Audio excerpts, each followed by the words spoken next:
Los grandes avances tecnológicos en el mundo se han dado gracias a hombres y mujeres que han aportado su conocimiento en la gran conquista tecnológica del universo. Hora 24, estación radial del Sistema IR, es una demostración del poder de la radio digital. Sean bienvenidos a su programa En Búsqueda de la Verdad, bajo la dirección del periodista colombiano Helman Enrique Hincapié Ospino.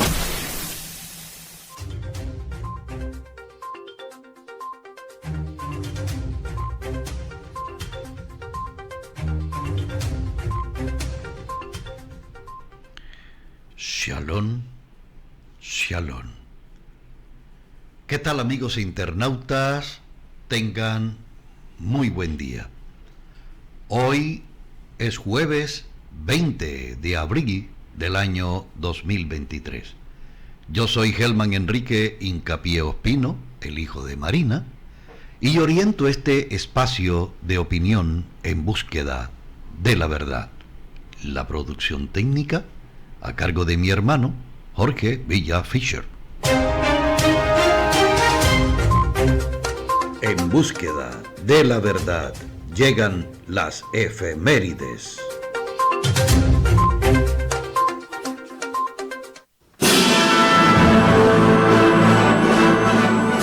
Un 20 de abril de 1862, Louis Pasteur y Claude Bernal completan la primera prueba de pasteurización.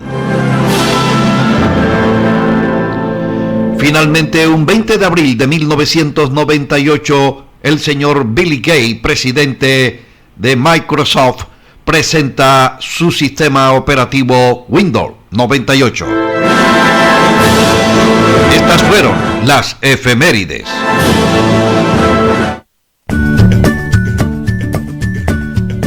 La vida tiene momentos que han motivado a personas a decir frases que han quedado como motivación para asumir una actitud en nuestra existencia. Aquí, en búsqueda de la verdad, la reflexión de hoy.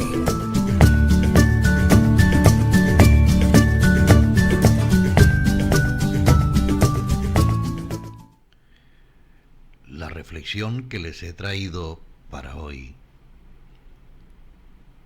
es un proverbio o un adagio popular, y dice así: no hay plazo que no se venza, ni deuda que no se pague. Desde el primer instante de la vida somos cambiantes. El universo no se detiene, aunque algunas circunstancias nos obligan a la pausa. Sin embargo, la comunicación tan indispensable en el desarrollo de la humanidad se hace más importante en esta tregua. Somos los comunicadores del mundo los que tenemos la gran responsabilidad, desde nuestros micrófonos, con nuestra voz, incentivar a la humanidad, salir adelante y en victoria, bajo la voluntad de Dios Todopoderoso. AIR, Alianza Internacional de Radio, es mundial. La libertad de expresión es un derecho inalienable. En búsqueda de la verdad, ejercemos periodismo de opinión con independencia.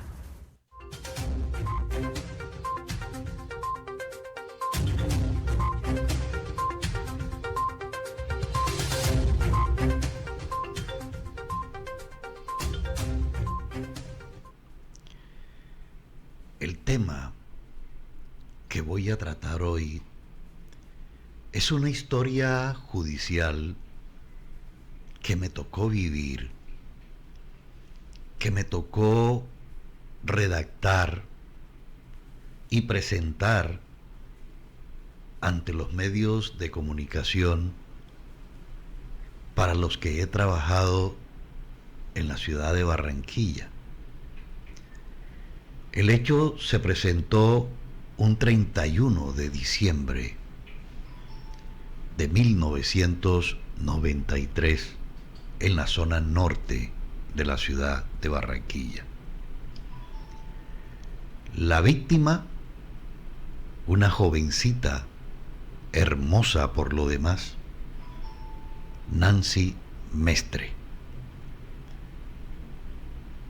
Nancy Mestre, que fue violada ultrajada y vilmente asesinada por un agraciado muchacho que se convirtió no solamente en criminal, sino prófugo de la justicia colombiana durante 30 años.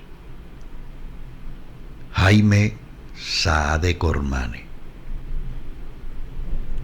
Se dice que para la época muchas jóvenes de la edad de Nancy Mestre se volvían loquitas por Jaime Saade. No solamente porque era un joven atractivo, sino porque también tenía recursos económicos. Era, como se dice, de la high life, del estrato 20 de la ciudad.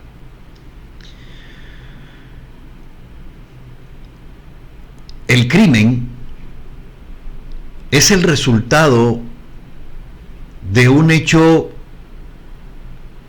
que llama poderosamente la atención de cómo las familias se han ido lamentablemente degradando. Yo no responsabilizo a los padres de Nancy Mestre. No sé los valores que le inculcaron a sus hijos, los valores que le inculcaron a ellos, pero ese es el resultado de lo que hasta hoy estamos viendo, de cómo padres le dan permiso a sus hijos para que se vayan para una fiesta en una fecha como el 31 de diciembre. No solo en horas de la noche, sino pasada la medianoche, para que regresen en las primeras horas de la madrugada o al día siguiente.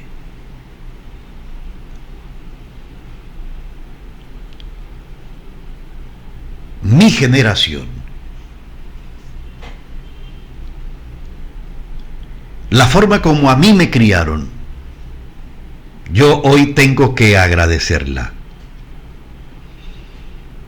Mis padres me cuidaron muchísimo, igual a mis hermanas. A ninguno de nosotros, al menos que saliéramos todos, y a veces en compañía de papá y mamá, veíamos nacer el nuevo día, porque estábamos bajo la vigilancia de ellos. A nosotros nos daban permiso para ir a una fiesta y teníamos que salir de la casa a las 9 de la noche. Y la hora de regreso era a más tardar a la 1 de la mañana. Con el pasar de los años, yo no sé qué ha pasado. Yo me volví, como dicen los pelados de hoy, de pronto juráxico. Pero ¿cómo así que se hace hoy una fiesta y resulta que los muchachos salen a las 11 y hasta las 12 de la noche para la fiesta, para regresar al otro día? Muchas veces sin que mamá y papá sepan en dónde están y con quién están. Yo no creo que esa sea una buena manera de criar a los hijos. En el caso que nos ocupa, Nancy Mestre ese 31 de diciembre de 1993. Se queda en su casa con sus padres en la habitación de un hermano que se había lesionado una de sus piernas. Había sufrido, creo que, una lesión en la rodilla. Y sus papás, como él no podía moverse,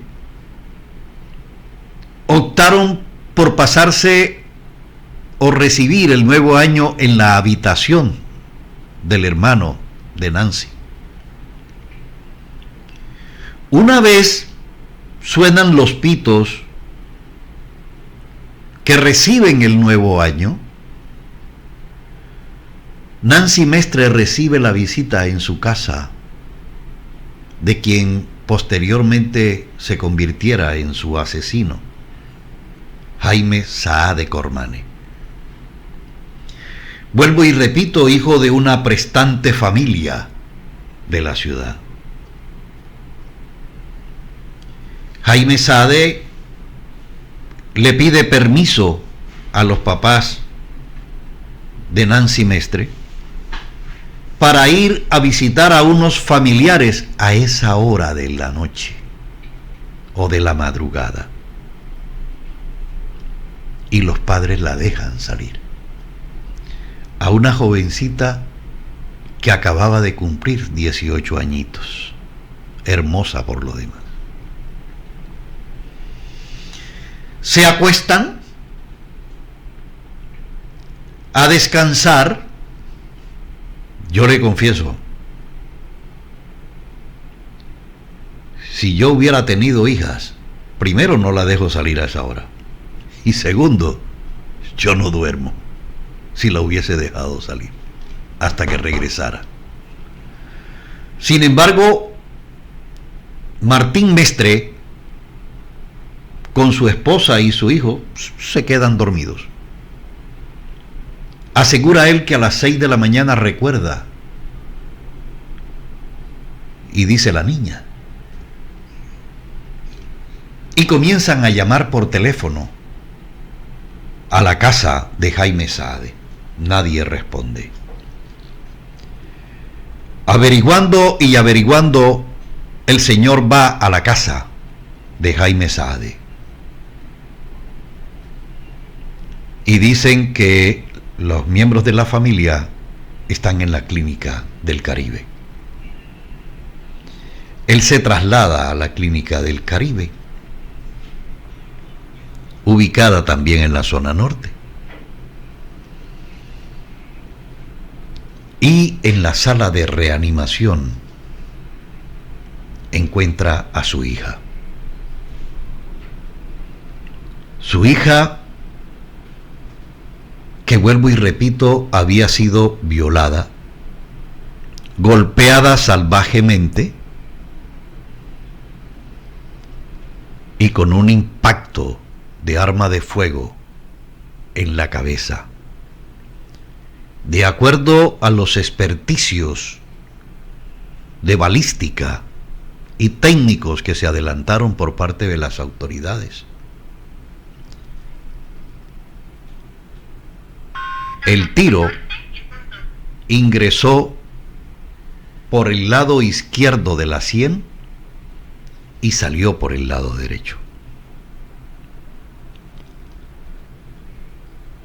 Durante 9 días, Nancy Mestre luchó contra la muerte.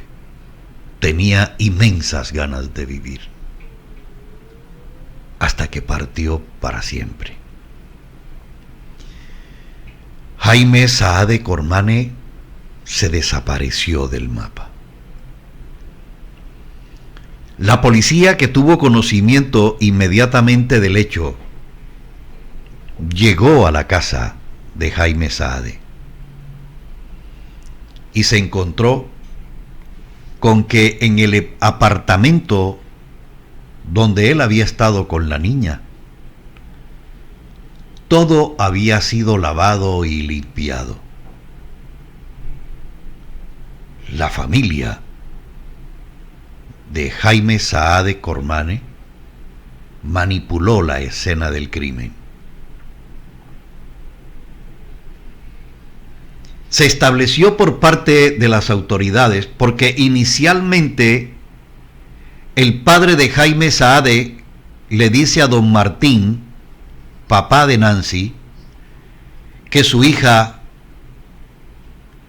se había suicidado. Cosa que se puede establecer en un experticio de balística. Si la niña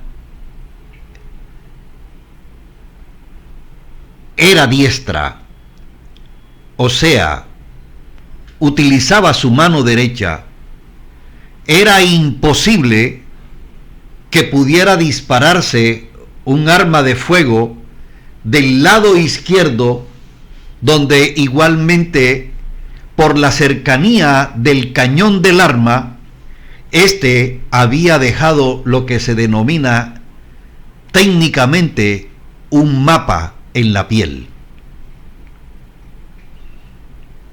En otras palabras, ella no podía hacer esto.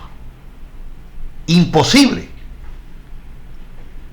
O hace de esta manera, pero así imposible. Pruebas como esas determinaron que efectivamente Jaime Saade Cormane había asesinado a Nancy Mestre. Aparte de eso, le hacen unos exámenes de toxicología y encuentran trazas de cocaína en la orina. Lo que quiere decir que este señor drogó a la muchacha, drogó a su víctima, la violó, y cuando ésta recuerda, le reclama y él la asesina. Esa es la conclusión a que se llegó dentro de la investigación. Pero además,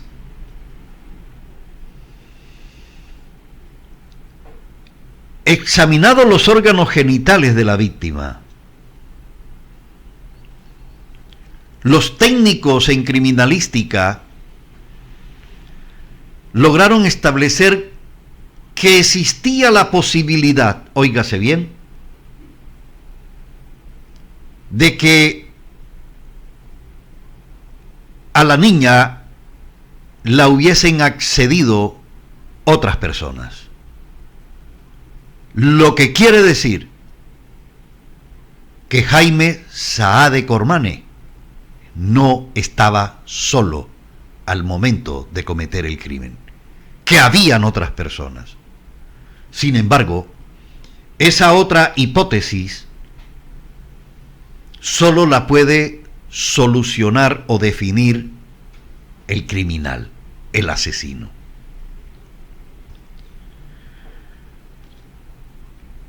Como por arte de magia, Jaime Saade Cormane se desaparece. En una oportunidad se dijo que estaba en Miami, después se dijo que estaba en Venezuela, que estaba en Panamá. Y don Martín Mestre, que es suboficial retirado de la Armada Nacional, en compañía de sus amigos, de las personas que lo conocían, comenzó a investigar y a seguir el rastro de quien había asesinado a su hija. Entre otras cosas, ante la impotencia de ver una incapacidad de la justicia colombiana para llegar al asesino, se agarraba de la policía, del entonces Departamento Administrativo de Seguridad, DAS, de todas las autoridades habidas y por haber. Pero como decía en mi frase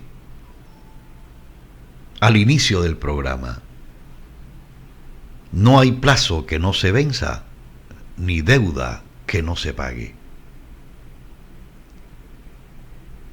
Don Martín Mestre, después de más de 25 años de estar siguiendo el rastro del asesino de su hija,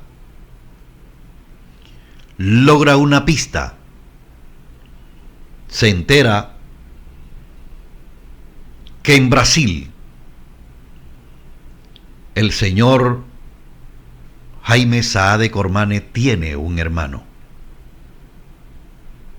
y que existía la gran posibilidad de que éste estuviera no solamente en territorio brasileño, sino que estuviese amparado, custodiado, escondido por su hermano.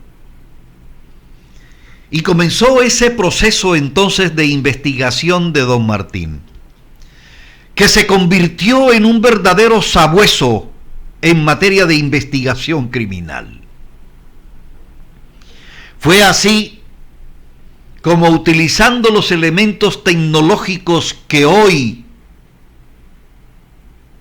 se tienen,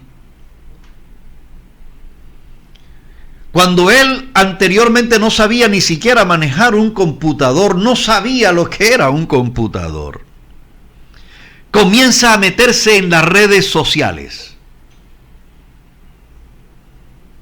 Bingo, logra ubicar a Jaime Saade Cormane.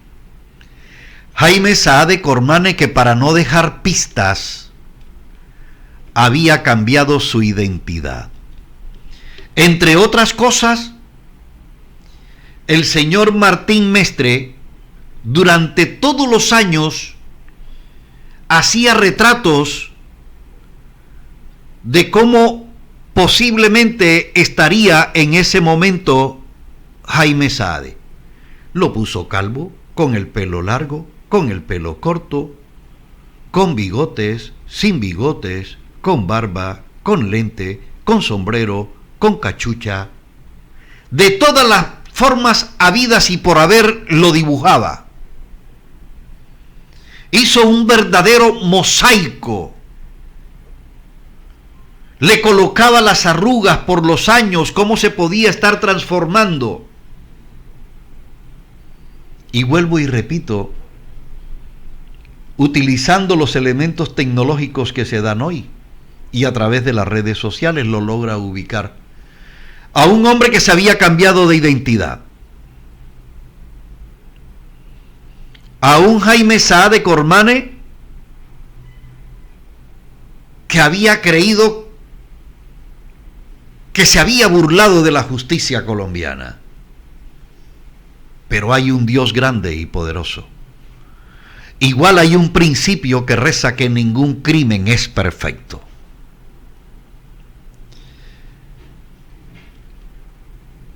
Muy a pesar de los años, Jaime Saade Cormane nunca dejó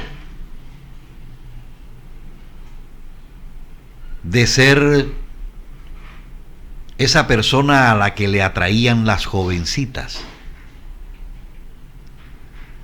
Y dos investigadores de la Policía Nacional se hicieron, uno de ellos pasar por una mujer, por una joven, y comenzó a través de el internet a hablar con Jaime Saade y a seguir conversaciones y conversaciones y conversaciones, hasta que llegó el momento en que entonces, utilizando a esa mujer agraciada que se prestó para este juego, llegan a Brasil. Se reúnen con Jaime Saade. No había,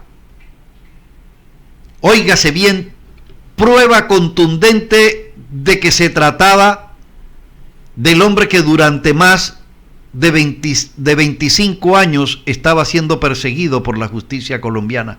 Perseguido entre comillas, porque el único que lo perseguía era don Martín Mestre. Lo invitan a una cafetería y en la cafetería piden unos frescos, unos jugos, se toman los jugos, la pareja se retira, cada quien coge por su lado,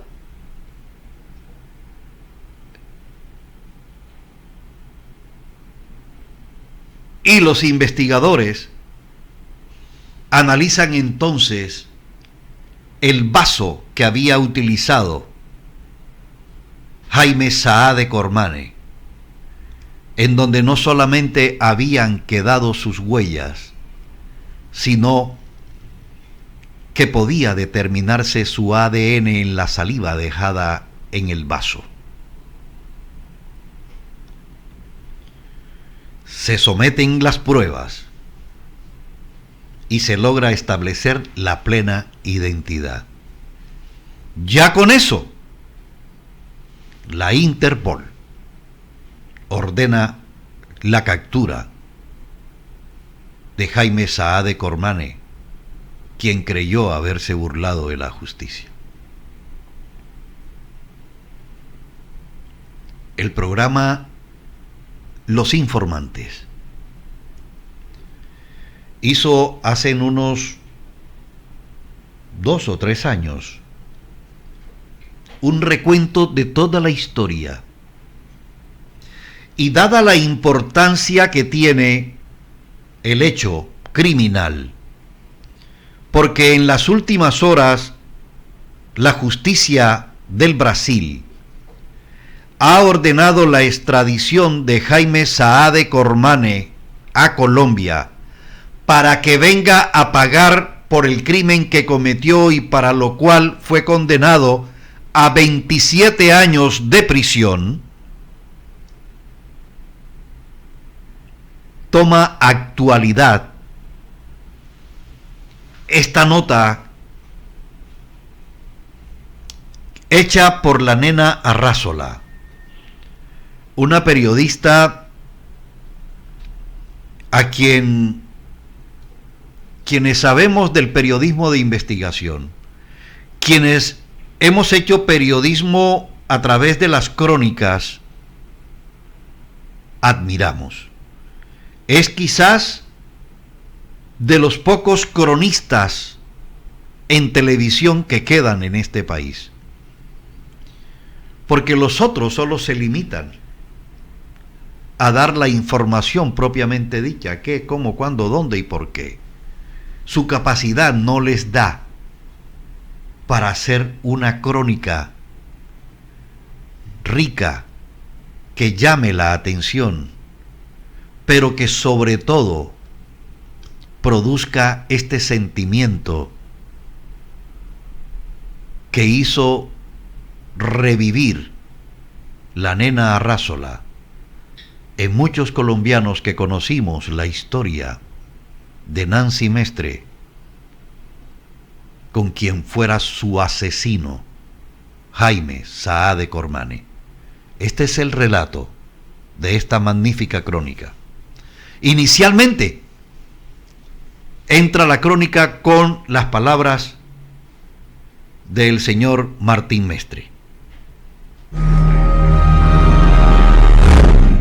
Ya vimos que el corazón palpitaba muy lento y comenzamos a sobarle las manitos, que era lo que se les podía sobar, las manitos y lo que no tenía vendado, y a cantarle canciones de cuna y a rezarle también. Por eso yo digo que nosotros la ayudamos a morir y entregársela a Dios. Dios mío, recíbela. Decíamos, recíbela, Dios mío. Así fue como Nancy Mariana Mestre Vargas se fue apagando poco a poco. Tenía apenas 18 años. Había recibido un tiro en la cabeza, fue violada. Su sangre estaba contaminada y pasó 9 días respirando sin ganas. Y al final dejó de hacerlo y se fue. Sus partes íntimas estaban todas maltratadas, golpes, disparos en la sien derecha y salió por la sien izquierda. Y también dije que la llevaron desnuda, envuelta en una sábana sucia de cadillo y matorrales. Era diciembre de 1993 y Nancy andaba realmente contenta. Se iba a estudiar a Estados Unidos, era Navidad y Año Nuevo, y le gustaba Jaime Saade Cormani, otro barranquillero de ascendencia árabe, pero nacido en el Caribe. Era un tipo sonriente, seductor y de buena pinta. La niña había pedido permiso para salir, que iba con Jaime Saade a visitar a unos familiares, dado que era el 31 de Año Nuevo, ¿no? De la una que iba a salir hasta las 3 de la mañana, para que no estuviera mucho tiempo en la calle. Y lógicamente, pues después de eso, nos acostamos, nos dormimos y a las 6 de la mañana me entra a mí un sobresalto que dije, mija, la nena. Ahí comenzó el Via Crucis. Via Crucis es poco. Era 31 de diciembre y el hermano de Nancy Mariana se había lesionado la rodilla jugando fútbol. Entonces decidieron pasar la noche de Año Nuevo en la habitación de Martín Eduardo. Y allí se dieron el abrazo de feliz año. Pero Nancy quería salir, después de los pitos de las 12 de la noche, a celebrar con Jaime Saade Cormani. El muchacho bien parecido, todas las niñas tenían cierta atracción por el muchacho. Y le dije a Saade, ¿me la cuidas? Claro, claro. Y no lo hizo. El cuerpo de Nancy Mariana apareció en una camilla de la Clínica del Caribe llena de sangre. Cuando la vio, don Martín casi se enloquece. Allí estaba el papá de Jaime también y le dijo que lo lamentaba mucho y que su hija había intentado suicidarse. Don Martín, usted en el expediente se da cuenta en qué estado dejaron a su hija, ¿verdad? La fiscalía comenzó a hacer todas las pruebas del caso. Encontraron la ojiva que entró y salió. Pero entonces el argumento de ellos se desvirtuó de que fue un suicidio porque ella era diestra y no iba a ser así, sino pues se demostró plenamente en medicina legal que ella no se suicidó.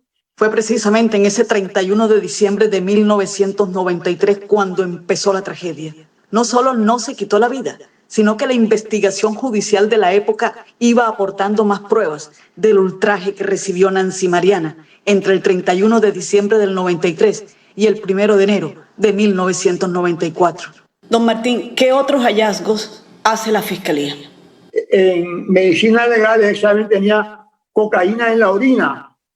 Yo pienso que a ella la llevó al apartamento narcotizada, abusó de ella y cuando ella se despertó fue cuando ella comenzó a luchar, porque tenía también las uñas, se la había arreglado y estaban todas dañadas, reventadas, y tenía carne que como hubiera arañado a alguna persona. Esa prueba no se hizo, para buscar en esa época no había ADN. Aún así, sin la prueba de ADN, para el juez del circuito de Barranquilla todo estaba claro y era contundente que Jaime Saade Cormani era el asesino de Nancy Mariana. Su enamorado coqueto y risueño había sido el mismo hombre que la había dejado tirada como si fuera cualquier cosa. Y la sentencia, condenado a pagar 27 años de cárcel. Porque el victimario quiere hacerse ver como víctima. La ira e intenso dolor no es el momento que se comete el acto, sino yo tengo ira e intenso dolor represado por 27 años. La ira que siente don Martín hoy es porque Jaime Saade huyó, se fue del país y no ha pasado un solo día en la cárcel. La vida me ha enseñado a mí a ser llorón todavía. Todavía tengo lágrimas. Todavía no se me acaban las lágrimas. Esas lágrimas jamás se le van a ir, pero decidió tragárselas, ponerse la capa de superpapá y dedicarle su vida a seguirle la pista a Jaime Saade y a encontrarlo.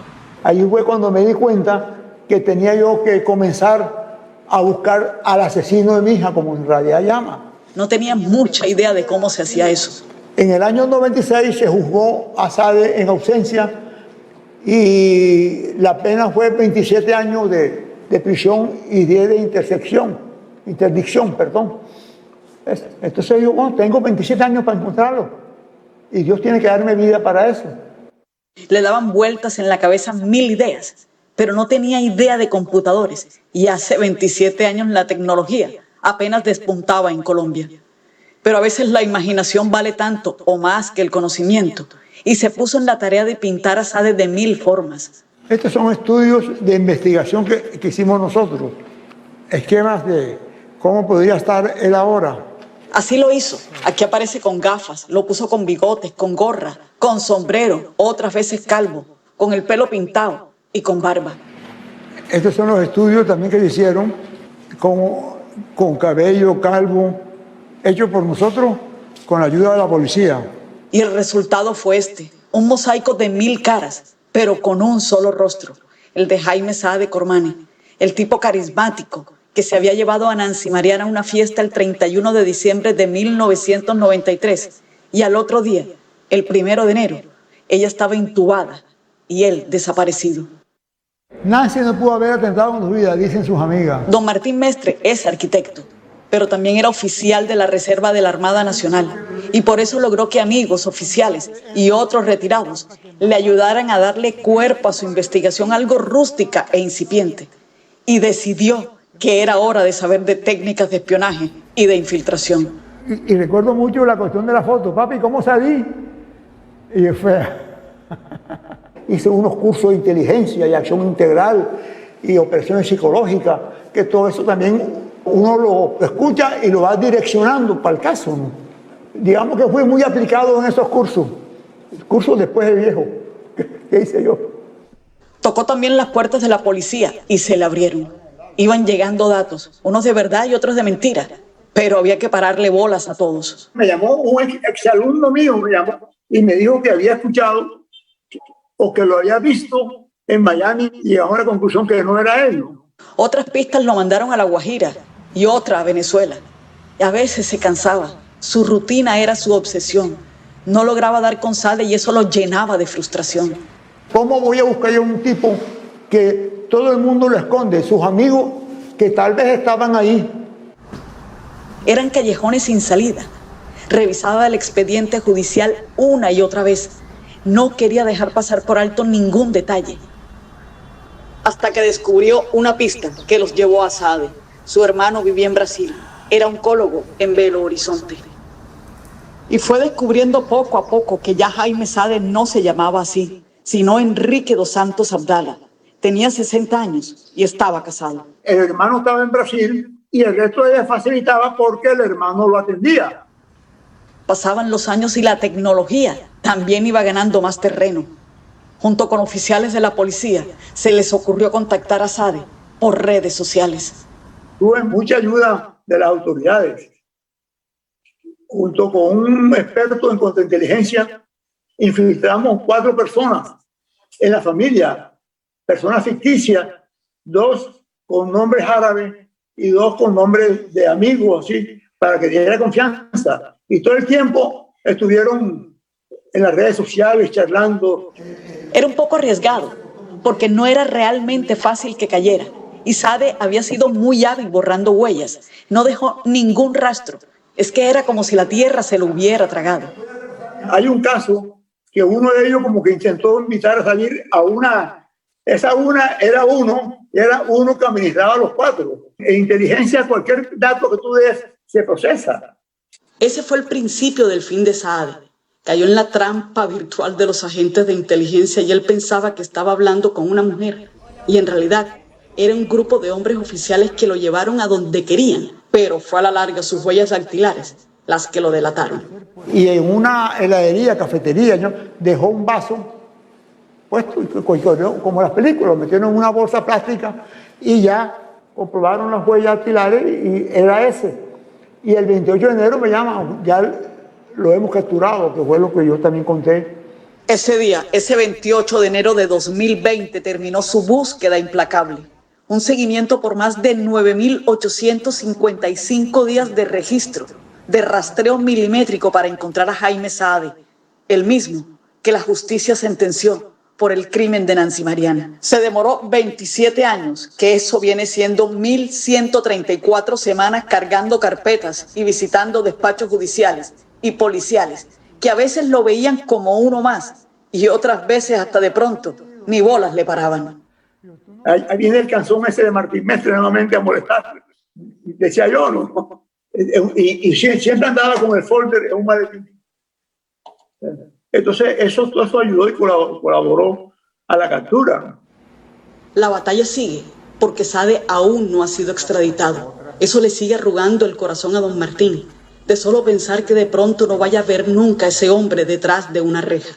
Por eso yo hice una carta abierta al Honorable Supremo Tribunal de Brasil, donde les imploro y les digo quién es Sade, lo que hizo aquí y cómo resuelven, como un partido de fútbol, la suerte de él dejándolo libre cuando fue o es un asesino en Colombia, buscado durante 27 años, burlándose, huyendo, fugitivo, y lo sueltan. Y les pido como recurso de súplica, ¿oíste?, que reconsideren eso o me digan qué debo hacer.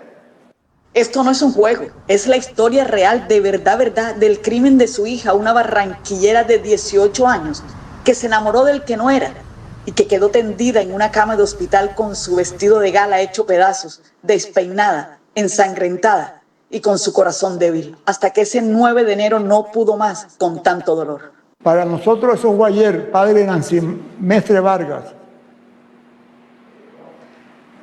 Y hoy todavía pienso que fue ayer. Su papá se quedó acá sobre la tierra, buscando y clamando justicia. Le han dicho loco y compulsivo, pero ni le va ni le viene. Pero yo creo que yo muero con esto, ¿no? Yo muero con esto, muero con el dolor. Logró llegar a la guarida de Sade, y esta vez hay que decir que el corazón de un padre tampoco se equivoca. Es mundial. Excelente la crónica de la nena Arrázola,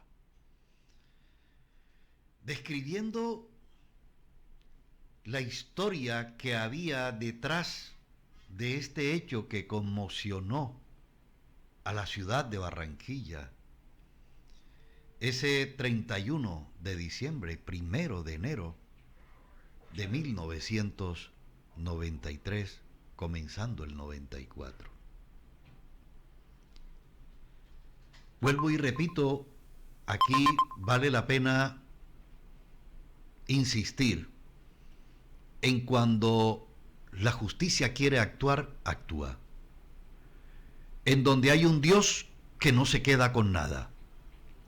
Tengo comunicación con mi gran amigo y colega Javier Manjarrés. Javier, con los muy buenos días. ¿Qué impresión te deja este hecho que después de 30 años, gracias a la tesonera investigación adelantada por el señor Martín Mestre, logra que definitivamente un asesino como Jaime Saade Cormane sea extraditado en las próximas horas a Colombia y pague por el delito de homicidio agravado que cometió en la persona de Nancy Mariana Mestre, de solo 18 años de edad? Buenos días. Buen día, mi querido Germán. Saludos para ti y para los oyentes a esta hora de la mañana. Es un placer para mí participar de muy escuchado y muy seguido programa. Hombre, yo digo que ese triunfo se le debe más al padre de Nancy, una jovencita que me la mató a los 18 años. Como este señor Jaime Saade pertenece a una de las familias pudientes de la ciudad de Barranquilla, pudo evadir la justicia y pudo estar huyendo en Brasil. Eso es un caso aberrante de la justicia de este país. Y este señor tiene que pagar los 28 años a los cuales fue condenado por el vil asesinato de este niño. La llevó hasta la casa de él, supuestamente a que felicitara a los padres de este señor Jaime. La asesinó y parece ser que la violaron. No la violó él solo, sino que hubo otras personas que participaron de ese execrable crimen. Y la mamá del ilustre personaje de este criminal cogió y lavó al apartamento donde tuvo lugar semejante crimen. Bueno, se hizo justicia, mi querido hermano. Sí. Gracias a la intervención del gobierno nacional y a la entrada de un nuevo gobierno en Brasil, se logró que este asesino llegue aquí a Colombia y pague por ese crimen que conmocionó a la ciudad de Barranquilla en el año de 1994. 1994, perdón.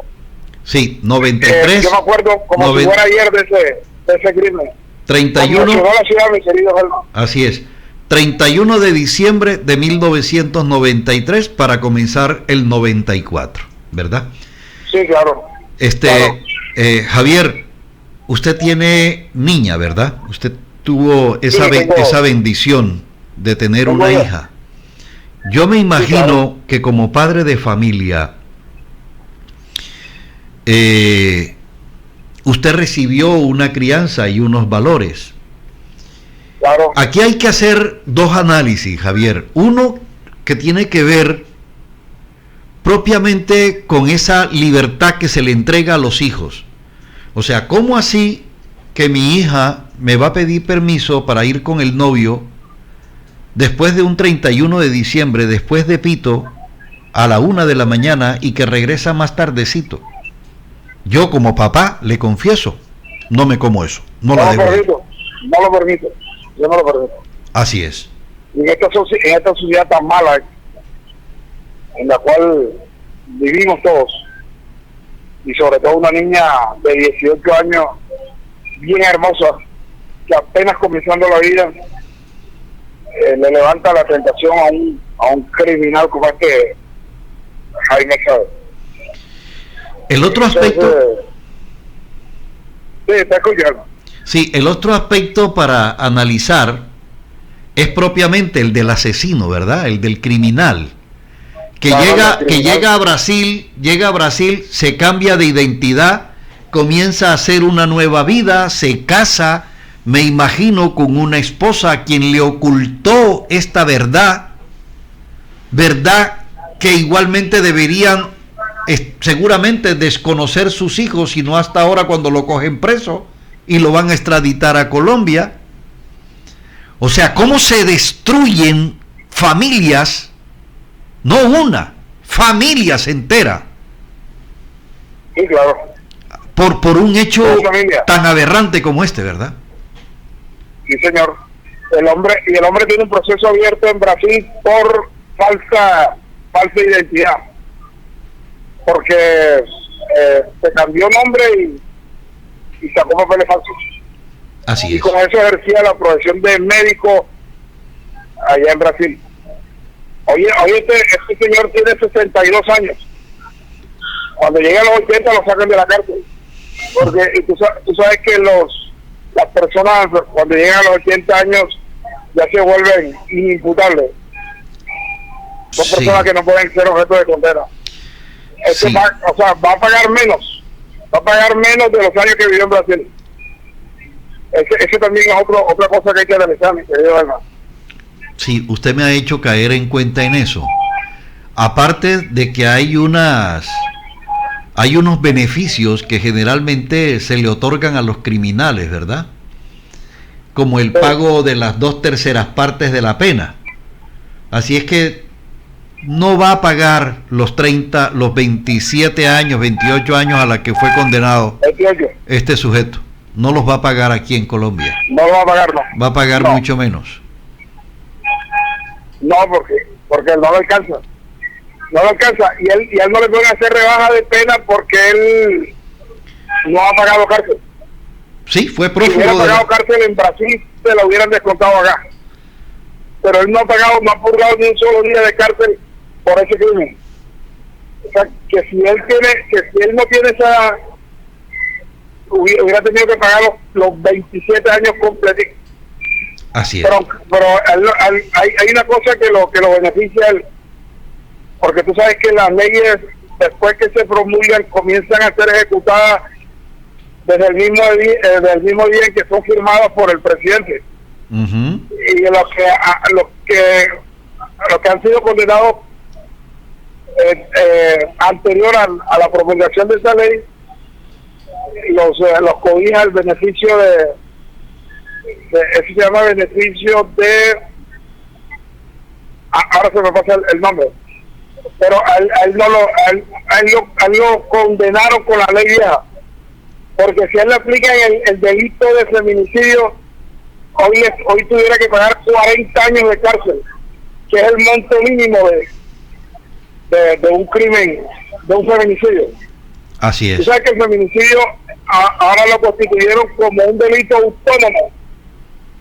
Tiene una legislación autónoma particular para esta clase de delitos. Así es. Y el monto mínimo es de 40 años de prisión. De prisión. Así es, Javier. Sí. Bueno, Javier, te agradezco inmensamente tu participación, gracias, este contacto con nosotros, Javier. Un placer, Germán. Lo mismo. Un saludo a tu muy nutrida audiencia. Y un abrazo para Jorge Fischer, para Jorge. Gracias, mi gran hermano. Gran persona y gran amigo. Gracias, mi hermano. Un abrazo, mi amigo. Ok, papá, mil gracias. Bueno, era este colega, Javier Manjarres, dando cuenta de esta situación, lamentable por lo demás. Padres de familia, cuiden a sus hijos. Estas son historias que las he traído porque permanentemente se están repitiendo. Se están repitiendo. Y entonces los muchachos le dicen a los papás, cuando no les dan el permiso, pa' joder al viejo yuráxico este. Mira la cucha, cree que yo no me cuido, no me sé cuidar. No se trata de eso. Y a los hijos, cuando el papá o la mamá les dice no, y usted hace lo contrario, cuidado, porque algo terrible te puede pasar. Algo terrible te puede pasar. Porque los papás tenemos un sexto sentido. Ese sexto sentido que solo los tenemos quienes hemos sido papá y mamá. No lo tiene más nadie. Ese sentimiento, ese sentido, esa cosa que presagia, ese sexto sentido, no lo tienen sino papá y mamá. Si usted no ha sido papá y mamá, no siente eso. No lo siente. Bueno, ya vamos a una pausa y regreso con la parte final. Pablo Gutiérrez Miranda es un abogado comprometido con la justicia y con tus derechos. Pablo Gutiérrez se encargará de tus reportes negativos a las centrales de riesgo. Te asesorará igualmente para que accedas a créditos bancarios de pensionados y personas independientes. Estamos para servirte en la oficina de abogados asociados de la calle 40, número 43125, tercer piso, oficina 36. Teléfonos 305-247-8413, Barranquilla, Colombia.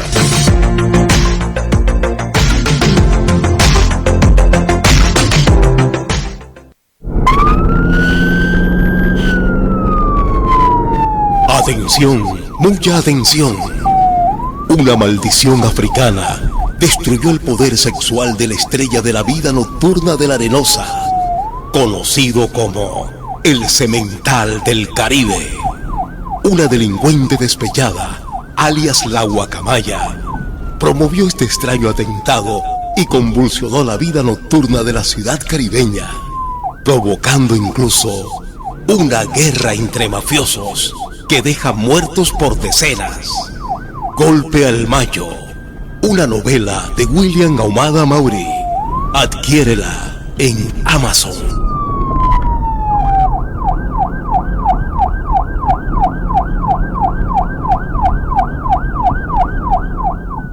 Estoy en una oscuridad. ¿Eres discapacitado visual? ¿Crees que no hay oportunidades para ti?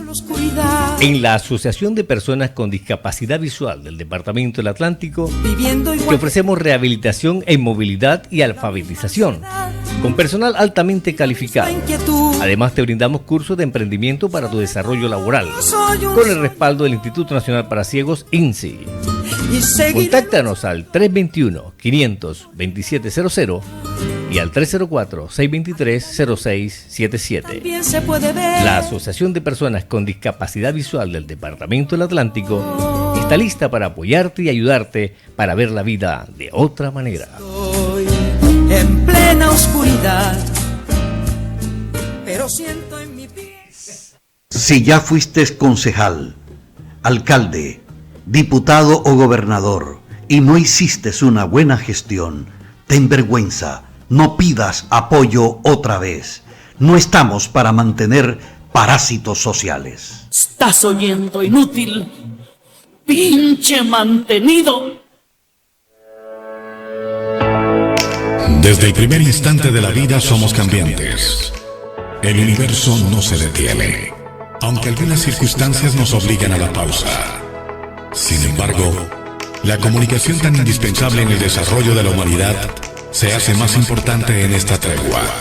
Somos los comunicadores del mundo los que tenemos la gran responsabilidad, desde nuestros micrófonos, con nuestra voz, incentivar a la humanidad, salir adelante y en victoria, bajo la voluntad de Dios Todopoderoso. AIR, Alianza Internacional de Radio, es mundial.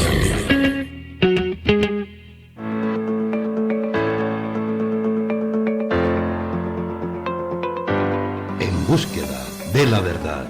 Las noticias del momento con Miguel Rodríguez.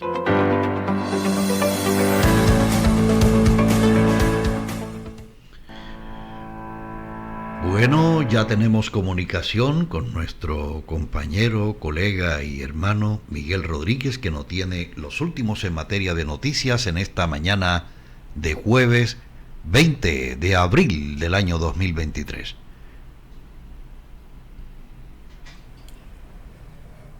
Gracias, Helman, muy amable. Igualmente un saludo para Jorge Villa y para todos los cibernautas conectados a esta hora en búsqueda de la verdad a través de Hora 24. Las noticias importantes en esta hora de la mañana tienen que ver con que China comenta la posibilidad de colaborar con Francia para lograr la paz en Ucrania. El mayor humedal de España está en máxima alerta por estar al borde de la sequía. El rey emérito Juan Carlos I aterrizó en el norte de España a bordo de un lujoso y privado jet. Ha causado escozor entre las líneas políticas. El futbolista argentino el astro Lionel Messi da un paso positivo y decisivo que parece aclarar su futuro, el cual sería su vuelta al equipo Barcelona, al equipo culé. Eso se está especulando en España en estos momentos. Estamos siendo objeto de espionaje por parte del Pentágono, dijo el presidente mexicano López Obrador. China le apuesta a construir su Internet a base de supercomputadoras o unas supercomputadoras conectadas a Internet para lograr conectarse con todo el mundo. La India ya superó a la China como el país más poblado del mundo. 11 personas irán a la cárcel por dañar gravemente un árbol protegido de más de 2.600 años de antigüedad de la China. Un choque entre dos trenes de carga en la India deja al menos un muerto y varios heridos, reportan las autoridades. Incautan en Estados Unidos un alijo de fentanilo valuado en $21.1 millones. La droga que está haciendo estragos en el mundo, este mortal fentanilo. Descarrilan nuevamente 3 vagones de un tren con ácido sulfúrico en los Estados Unidos. Esta noticia se está volviendo repetitiva en el país del norte, ya que con mucha frecuencia estamos reportando descarrilamiento de trenes en los Estados Unidos, algo que no se había visto antes. En los últimos 6 meses ya son más de 3 o 4 o 5 los trenes que se han descarrilado en los Estados Unidos, produciendo mucha contaminación. Aumenta a 29 el número de muertos por el incendio en un hospital de China. La policía de Ecuador detuvo al cuñado del presidente Guillermo Lasso. Recordemos que el presidente Guillermo Lasso puede ser sometido a un juicio político de destitución. Sin embargo, él ha dicho que la oposición no cuenta con los votos suficientes para lograr su salida del primer cargo en Ecuador. Un sismo de magnitud 5.1 se produjo en México horas antes de un simulacro nacional. Las paradojas de la vida. La plataforma Meta planea despedir a unos 4.000 empleados. Meta, pues, el reemplazo de Facebook, que son de los mismos dueños, de Mark Zuckerberg. Washington señala que estadounidenses habrían comprado crudo ruso por encima del precio tope. Entre tanto, el consumo de metanfetaminas en México va al alza y ya supera el consumo del alcohol. Esto de la droga en todo el mundo está produciendo muchos estragos, y un país como México, que tiene frontera pues con los Estados Unidos, está siendo invadido por metanfetaminas, básicamente por el uso indiscriminado del fentanilo, del cual hablamos anteriormente. Borrell rechaza represión en Perú, pero descarta intervención de la Unión Europea. El presidente Guillermo Lasso no descarta la posibilidad de disolver la Asamblea Nacional de Ecuador para evitar una votación en su contra que significa salida del primer cargo de ese país suramericano. El expresidente estadounidense Donald Trump arremete contra Elon Musk por decir que votó por Joe Biden en las presidenciales del año 2020. La Unión Europea se lanza de lleno a la producción de semiconductores. Ucrania se enfrenta a la gran amenaza de las minas antipersonas. Son, entre otras, las principales informaciones en las plataformas internacionales que están llegando pues aquí a nuestra sala de redacción y que las enviamos para Hora 24 a través de En Búsqueda de la Verdad, que dirige Helman Hincapié. Mi hermano, feliz día en este jueves, que Dios te bendiga, y como siempre estaremos conectados con ustedes para entregarles más información. Adelante en estudios con más noticias. Helman Hincapié Ospino, muy buenos días. Gracias, Miguel. Gracias, Miguel. Dios te bendiga, mi hermano. Bueno, ahí está un panorama claro a nivel internacional de lo último que ha sucedido. Para terminar, yo les voy a confesar algo. Los hermanos Cristian y Yuyo Daes no son santos de mi devoción. Pero como dice el adagio popular, al César lo del César, uno no puede desconocer las cosas. Yo me encontré con una grabación en donde el señor Cristian Daes hace referencia a que cuando ellos llegaron con su empresa Tecnoglass a ese sector de la vía 40 con la circunvalación, en esa intersección allí, para allá no había desarrollo de ninguna especie, no habían servicios públicos, y asegura Cristian Daes que a ellos les tocó colocar los postes del servicio de energía, los compraron ellos de su bolsillo para poder tender las líneas de energía y que llegaran hasta la empresa. Lo mismo sucedió con el alcantarillado. Esas son cosas que de una u otra manera sirven para el desarrollo de la ciudad y que uno no puede desconocer. Yo quiero que ustedes escuchen al señor Cristian Daes. Aquí está. Siempre están esperando la situación ideal, que no existe. No hay nunca una situación ideal. Cuando Tecnoglass empezó, no había alcantarillado, no había agua, no llegaban los postes de la luz, no había teléfono en donde nosotros nos instalamos. Nosotros llevamos alcantarillado, construimos una fosa. El agua lo traíamos en carrotanques diarios. La luz, tuvimos que poner los postes, 26 postes de luz para traer la luz desde donde llegaba por allá por Monómeros hasta traerlo hasta acá. y trajimos el desarrollo. Es ahora, hay que dejar de quejarse. Todos los problemas de Colombia se resuelven si generamos empleo. Se les olvida lo básico. Y lo básico es salgan a trabajar, salgan a montar empresas, salgan a vender, salgan a exportar y generen empleo y dejen de joder. Gracias. Esa es una gran realidad. Y este es un llamado que hace un empresario que cree en la ciudad, que cree en su capacidad igualmente para hacer empresa y para salir adelante. Y que debe ser imitado, porque es que hay gente que le pone traba a todo. Y entonces no es que se va el agua, que es que se va la luz, que es que entonces el recibo me va a llegar alto. Si tú te pones a pensar en eso, nunca vas a tener nada. Nunca vas a tener nada.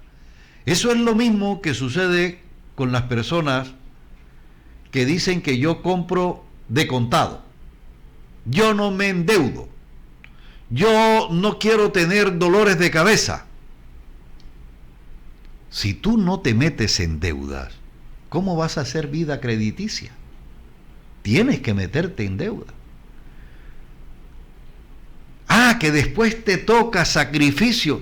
Todo en la vida requiere de sacrificio. Todo en la vida.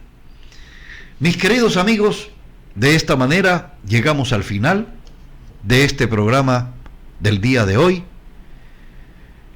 con un análisis que hemos hecho al comienzo de un hecho judicial que consternó a la ciudad de Barranquilla y que se revive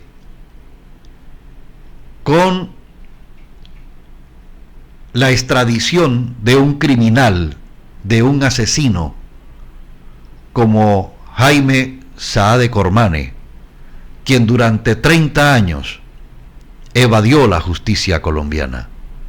Pero entre cielo y tierra no hay nada oculto, ni ningún crimen resulta perfecto. Nos volvemos a encontrar el viernes. Los amo. Chao.